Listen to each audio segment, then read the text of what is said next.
There's a bit of a commotion happening at St. Mary's Road and the perimeter in Winnipeg. Parts of a new bridge and two new roundabouts opened over the weekend, causing some motorists confusion. It replaces the existing four-way lit intersection near Maple Grove Park. The executive director of Manitoba Highway Engineering Services says it's called a diamond interchange and explains why it works. There are diamond interchanges throughout the province in different areas. This is one of our first ones here that uses this type of configuration with the roundabout ramp terminals, and it is chosen because it's operationally it works very well in this area, but mostly for safety reasons. This is actually the first step. It's an interim step toward the ultimate configuration of this interchange, which would be constructed at some point in the future when it's required. That interchange is called a diverging diamond interchange. It's a little bit more difficult to explain, but that interchange is designed to eliminate what are called left turn conflicts and make the overall interchange performance much safer, which is obviously a desirable feature of any interchanges to make the navigating the intersection safer. The reason transportation agencies install these roundabouts at the ramp terminals is not only for operations, but mostly for safety. At a traditional intersection, you've got a number of what we call conflict points. And these are points where streams of traffic cross over each other and create the opportunity for an accident.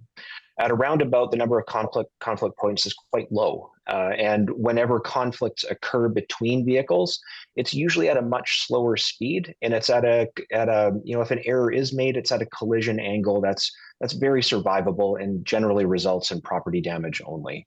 So roundabouts, their ability to slow traffic down, change potential collision angles if errors are made, makes that ramp terminal a very safe option for us to deploy.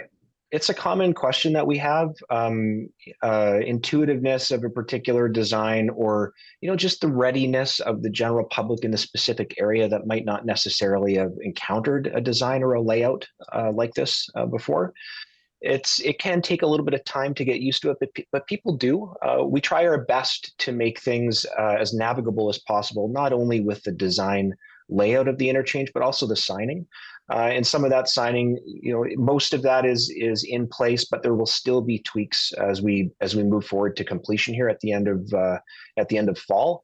Like I said, we're still in a construction stage. That's not the final stage, so we are asking the public to bear with us as we touch things up here. It'll be much easier to navigate and understand the flow of traffic once we have the existing intersection decommissioned and the remaining connections in place.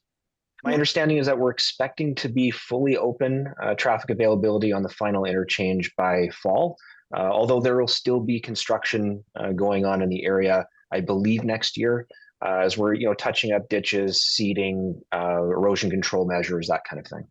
The only thing that I would ask is, we have a lot of employees out there, not only from the department, but also our contractors and our consultants that are supporting us in this project.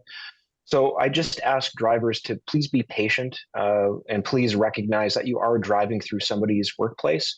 It can be dangerous, and just asking for an added measure of attention as you're navigating through that area for the safety, not only of the drivers, but also of our workers that are out there helping us.